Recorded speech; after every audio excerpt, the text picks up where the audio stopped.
Welcome back to Upfront. Hundreds of Democratic National Committee officials spent the weekend in San Francisco, including some from Wisconsin.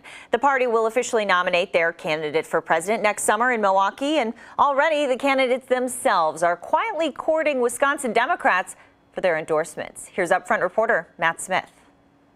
Thank you, everybody. When Cory Booker arrived in Milwaukee earlier this month, he had already been quietly courting Wisconsin Democrats behind the scenes. Have you sought out the endorsement of any Wisconsin Democrats yet, and what has the response been? Well, I'm not going to tell you about those private conversations, but we were in active conversations with folks about the potential of their supporting my campaign. Democrats here in Wisconsin? Yes, sir. One of those conversations was with Democratic State Representative David Crowley. Did he ask for your endorsement in that phone call? You know what, he did not. I literally just said, you know what, you got me.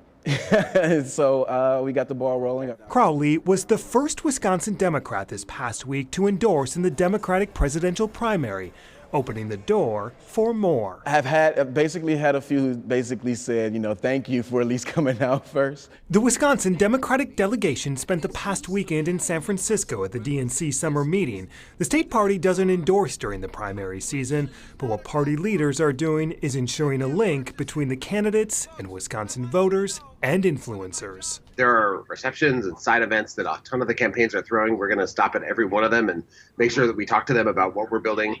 If we do this right, by the time that the nominee comes to Milwaukee, they will already have spent time in the state. They'll have learned how our grassroots organizing program works. Wisconsin is going to be ground zero for the 2020 presidential campaign, no matter who the nominee is.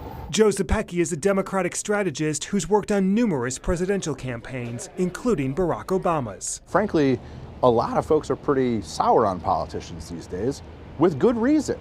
So the idea of one politician blessing another politician and saying, this is my choice, I don't think that means as much to ordinary voters as it used to. Yeah. The campaigns, though, are still looking for those endorsements and touting those endorsements. If you're a long shot campaign, you want every single thing that you can to make your case, I'm viable. Milwaukee Mayor Tom Barrett recently helped welcome Booker's campaign to Milwaukee, but says there's no tea leaves to be read. I'm not planning on endorse. As the mayor in the host city, I will very, very happily welcome any of the candidates here and show them around the city.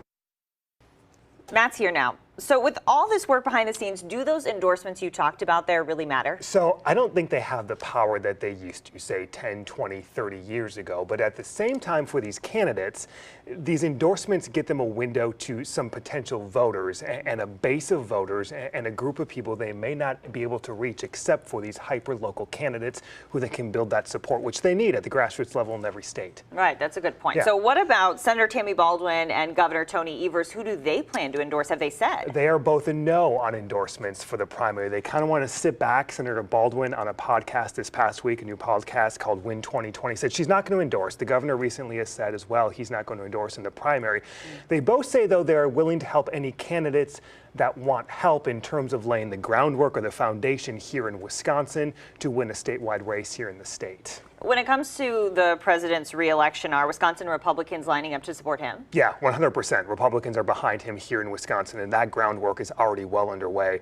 I talked with Senator Johnson earlier this week. He said he's going to be out on the campaign trail a lot, and he feels the argument is going to be really easy for Republicans to make, especially with the Democrats here in Milwaukee. They can play off of that a little bit. Former Governor Walker, for example, he has that new job in D.C. coming up in 2021. But before that, he said he's going to spend 2020 campaigning for the president. Okay, both sides pushing hard already for 2020. Yep. Stay tuned. Thank you. Native American mascots in Wisconsin schools, tradition or racism? It's an ongoing debate, the new action refueling an old conversation.